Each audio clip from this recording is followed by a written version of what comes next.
Welcome to the Explainer. So glad you're here because today we are diving headfirst into antiquity. And honestly, it holds a surprisingly accurate mirror up to our modern world. We're enthusiastically kicking off our breakdown of Dr. John Oswalt's deep dive analysis of Isaiah, specifically chapters 17 and 18. We're going to be exploring ancient geopolitics, major spiritual crossroads, and, well, that incredibly enduring human temptation to just put our faith in all the wrong things. Okay, let's jump right in. Right out of the gate, we've got to establish our thematic approach to this ancient text. It's perfectly summarized by Dr. Oswalt's core mantra here: repetition is the soul of education.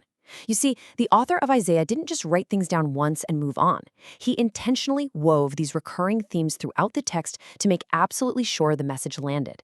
And in that same spirit, we're going to be tracing these repeating patterns of trust, consequence, and divine quietness that thread their way through these chapters. And all that repetition, it brings us to the ultimate foundational question that frames this entire massive section of Isaiah. I'm talking chapter 7 all the way through 39. The question is incredibly simple, but the stakes, they're sky high. Can you and I really trust God? Can we put our full weight down on him? When the whole world is shaking, do we actually rely on the divine, or do we just panic and try to fix the whole shebang entirely on our own? This is what sets the stakes for our entire explainer today. To answer that, we've got a really clear roadmap for today. We'll be looking at the roadmap of trust, the harvested field, the maker versus the made, roaring nations and a quiet God, and finally, ancient words with modern warnings. So let's start with part 1, the roadmap of trust. We really need to set the stage here, looking at the ancient geopolitical chessboard that the southern kingdom of Judah suddenly found itself on. Talk about a terrifying time to be a small nation. Here's how this political crisis actually played out. First off, Judah's northern neighbors, Israel and Syria, team up. They form a coalition and attack Judah just to force them into an alliance against the big bully on the block, the massive superpower of Assyria. Second, Judah is absolutely terrified of this new coalition. I mean, who wouldn't be? So third, what does Judah's king Ahaz do?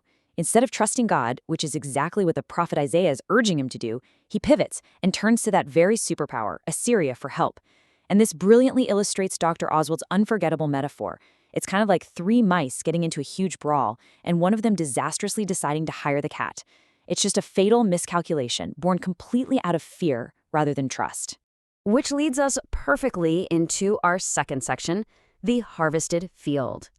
So, what actually happens when a nation puts its ultimate trust in worldly powers instead of its creator? Well, in verses 4 through 6, we get these incredibly vivid metaphors describing the inescapable consequences falling on the northern kingdom of Israel for doing exactly that. Now, the judgment on Israel isn't pictured as some instant total obliteration. Instead, it's compared to a heavily harvested field. The prophet compares the entire nation to an olive tree that's just been beaten by harvesters.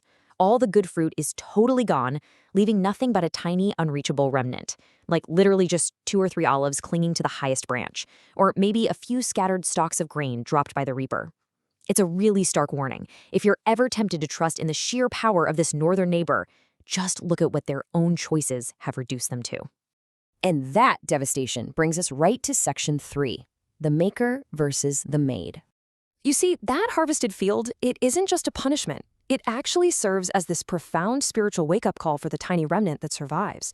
It forces them to examine the absolute core philosophical conflict of humanity. And it's fascinating how Dr. Oswalt frames this stark contrast for us. On one side, you have the maker, the transcendent, holy creator who stands completely outside the material world. On the flip side, you have the made. We're talking idols, the works of human hands, and our desperate, almost comical illusion of control. Oswalt impartially points out how this ancient dynamic perfectly mirrors modern ideological debates. For example, he notes a specific critique of secular evolutionary worldviews, arguing that if you view humanity purely as a product of chance, from within the material creation, you completely remove the transcendent creator, and when the creator is removed, well, we invariably turn around and start worshiping what we make ourselves. Basically, we are either depending entirely on our maker, or we're depending on the things our own hands have built just to give us a false sense of security. But how do we actually stay focused on the maker? Well, we really have to grasp the ancient Hebrew concept of remembering.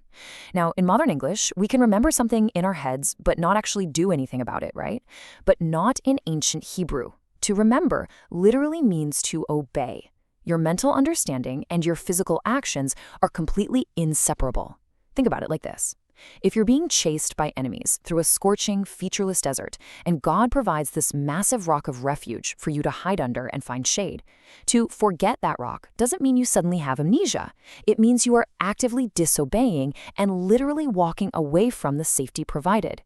Even if you mentally believe the rock is right there, if your actions don't back it up, you've forgotten it. So the crucial point here is mapped out perfectly by simple cause and effect. Forgetting God leads directly to deserted, strong cities. Trying to revive yourself by planting the absolute best plants, but completely leaving out the essential component of God's life-giving provision, that just results in a dead harvest. Dr. Oswalt is quick to point out that this isn't some angry God handing down arbitrary, vindictive punishments just because someone looked at him wrong. No, these are simply the inescapable natural consequences of misplaced trust. It's like leaving a key variable out of an algebraic equation. It's just never going to balance. It is simply the way the world is structured. Which brings us right to Section 4, Roaring Nations, Quiet God. So we transition into verses 12 through 14, and wow, we get this dramatic, almost cinematic contrast between worldly chaos and absolute divine peace. First, the lens focuses on the worldly chaos. We hear about thundering, roaring nations raging like mighty waters. It's a scene of incredibly loud, terrifying geopolitical movements. Chapter 18 even talks about the land of whirring wings beyond the rivers of Cush. These buzzing envoys, urgently sprinting up and down the Nile, desperately seeking political alliances and trying to make backroom deals to save themselves from the impending Assyrian threat. It's a world completely gripped by frantic anxiety and really loud posturing. But then, right on the heels of that, we immediately contrast all that worldly chaos with the profound, totally unthreatened quietness of God. While the nations are out there roaring, God simply says, I will remain quiet and look on from my dwelling place. I mean, he is completely unthreatened by the riots and the rebellion of earth. In fact, we learn that he rebukes the raging nations, and they're instantly scattered, just like chaff on the wind. At evening, there's absolute terror, and by morning, the threat is completely gone. And how exactly does God communicate this supreme confidence? Through a nes. That's a Hebrew word meaning a signal flag or an ensign. God raises this flag high up on the mountains to call the entire world to attention. He's signaling that his profound rest and what the frantic world might mistakenly perceive as passivity or weakness is actually infinitely stronger than all the buzzing, anxious strength of humanity combined. The world relies heavily on noise and frantic action. God relies on quiet sovereignty. Let's move on to our fifth and final section, Ancient Words, Modern Warnings. Now we get to take this ancient text and bridge it directly into Dr. Oswalt's extremely poignant 21st century applications for modern believers and the modern church. And Oswalt draws some really stark parallels here.